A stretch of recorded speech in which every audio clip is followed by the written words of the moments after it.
Hello friends, my name's Chris, this is my couch, and I talk about books. And today I also want to touch base on something that's going to be a touchy subject, and that I have absolutely no grounds to be speaking on because I am not a parent. But this is a conversation I want to have because it relates to the other half of this video, which is going to be about public etiquette. Because I am so mad about what just happened. I went to the library by myself for the first time in a hot minute. I typically go with my husband or a friend of mine. Everyone's busy today, and I went, I'm going to the library. Fuck it. I'm gonna go spend like an hour to an hour and a half at the library and just peruse through all of the books I want to with no one in the back of my mind going, hey, are you done? Let's go. Or having other prior things. I was so excited. Little did I know I was walking into the piss me off library. Holy shit. For 25 of the 30 minutes that I was in the library, there was a screaming child that the parent just kept going, shh, and it never got better. Peep these fucking clips I picked up. At no point am I showing the child.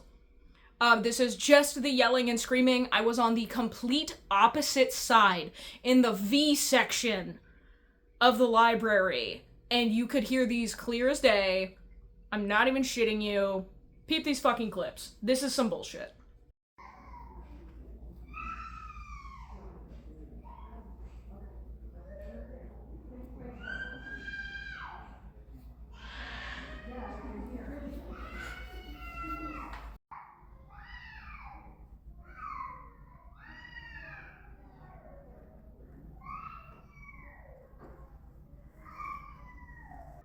At no fucking point should I be able to hear your child screeching at the top of their fucking lungs in a library. This is a quiet setting. There were tons of people studying. There was a couple of people that I watched walk up to the front, librarian desk because it was pissing everyone off in the library. I only spent 30 minutes in the library because I was so frustrated and couldn't focus. I'm trying to read, stuff like that. At no point did I go up to this family. It's not my place. I was really praying and hoping that the mom would or parent, that was my mistake, parent would get the hint to, I don't know, take the fucking kid outside and let them, chill out for a second, because clearly this kid was not having a good time. And I get a parent wanting to be at the library and getting something and having their child, daycare is expensive, I totally get it. And the library is absolutely a child-safe space. This is a third space for children.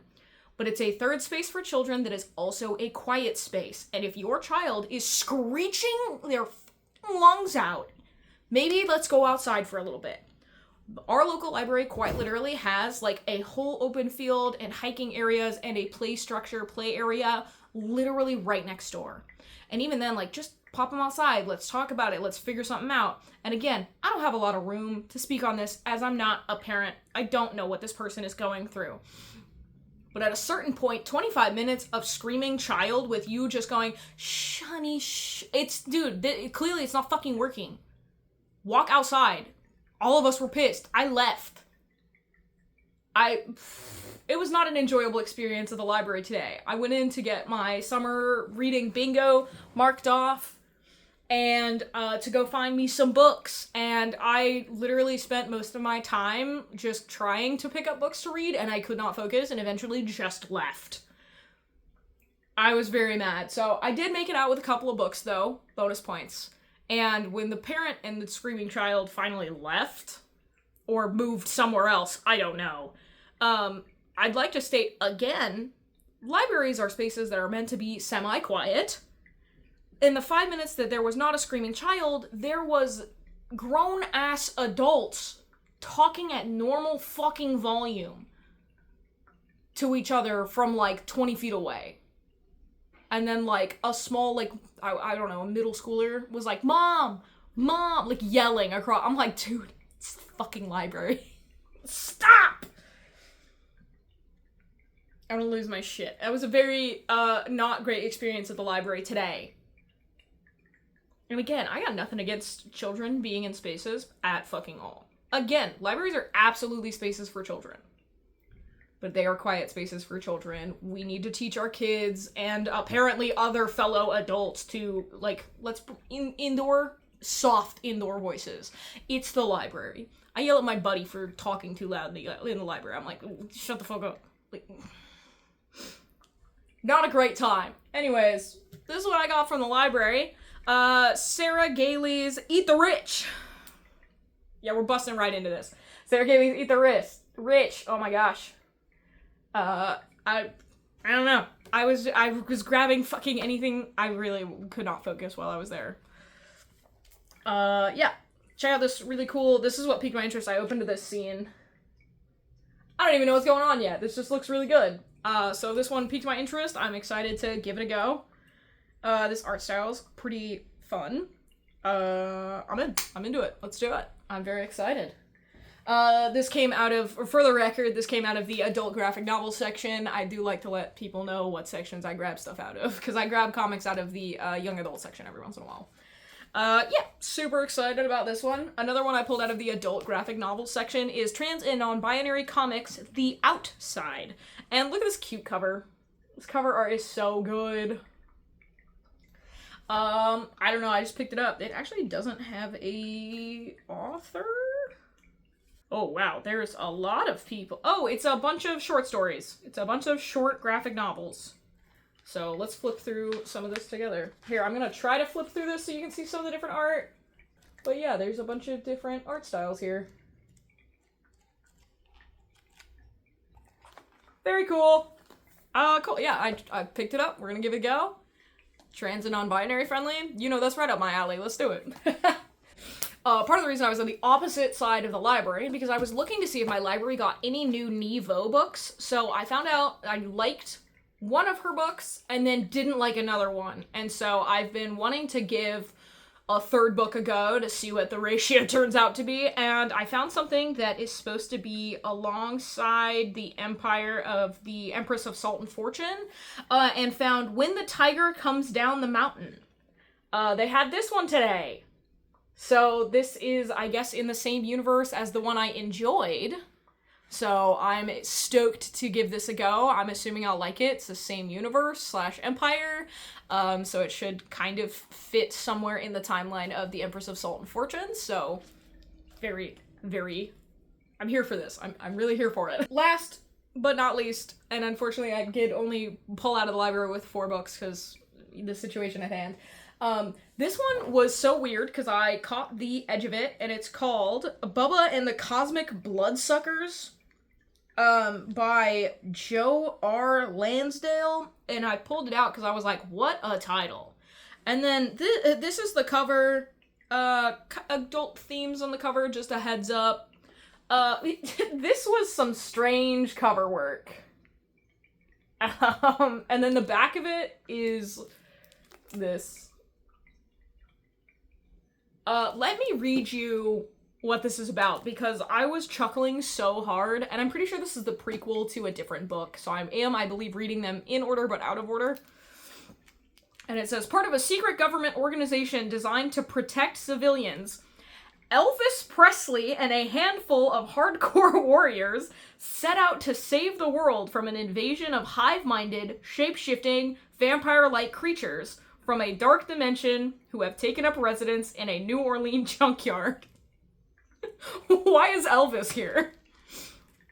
Besides Elvis, among these righteous warriors is hammer-wielding descendant of John Henry of railroad fame, a blind man who sees more than those with sight, Jack, a strategic wizard, and Elvis's right-hand man, a journal writer, Johnny. All thrown in with Raven, real name Jenny, a female recruit who is also a budding pop star and, like Elvis, high on the charisma chart.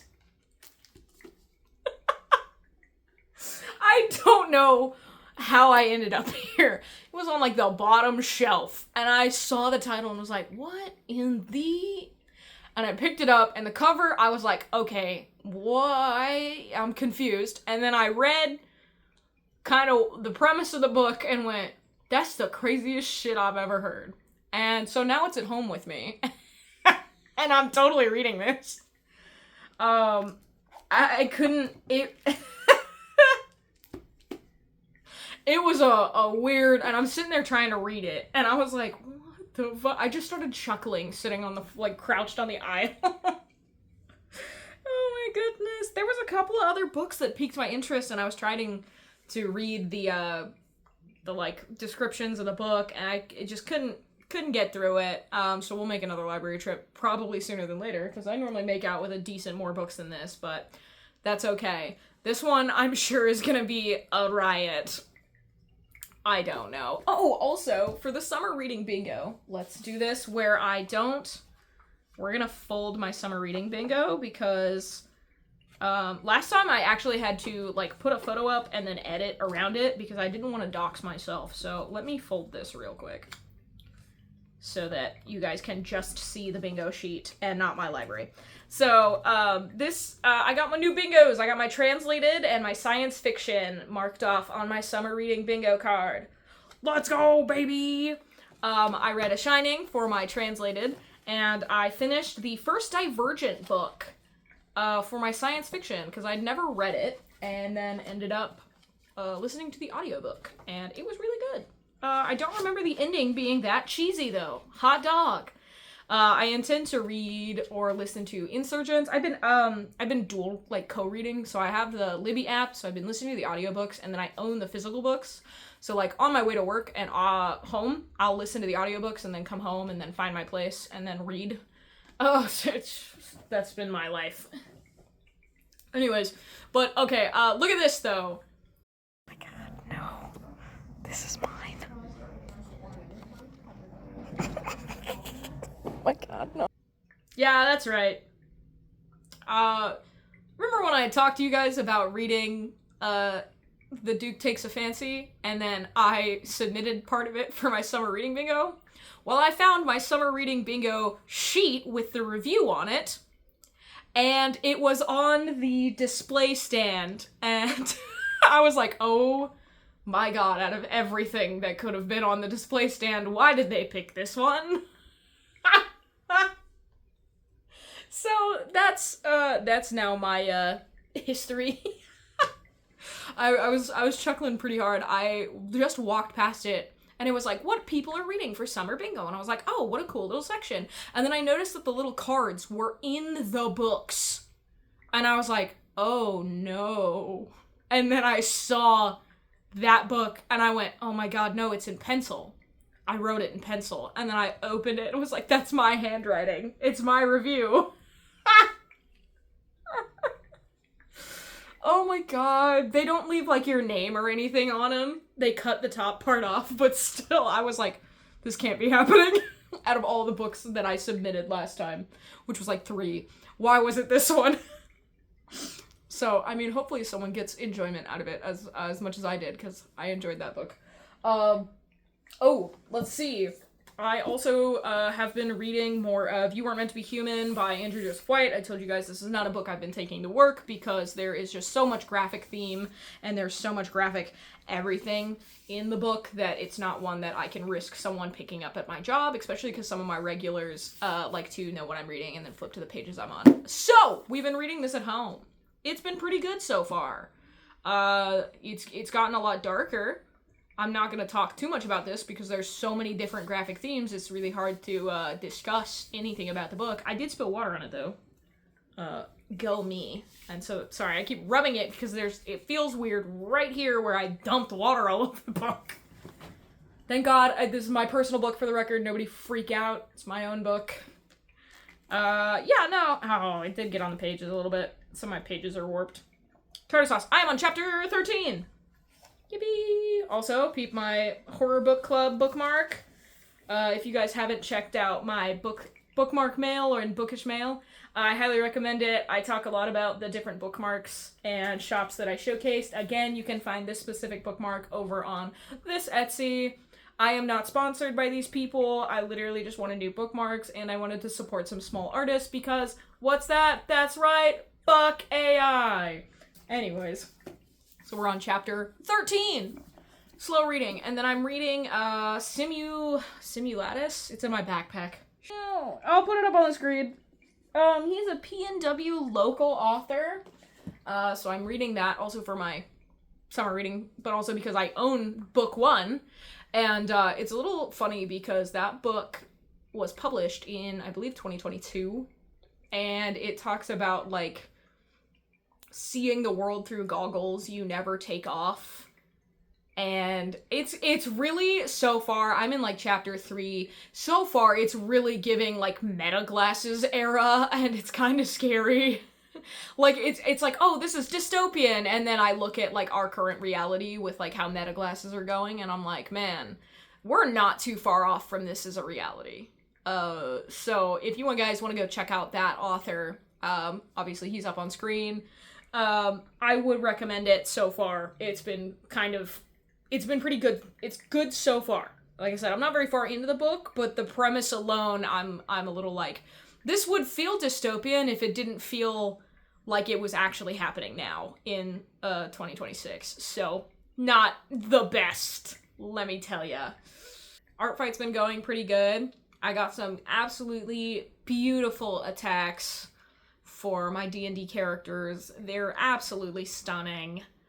And, yeah, shit. It's been great. It's been really good. I've kind of run into a little bit of art block, but we're pushing through it, trying to. And then I've been working on my puzzle, but that's been going pretty slow. I'm gonna go pick some blackberries later. Why are you still watching the end of this video? The end of the video is always just me like randomly yapping about some bullshit. Alright. See you guys later.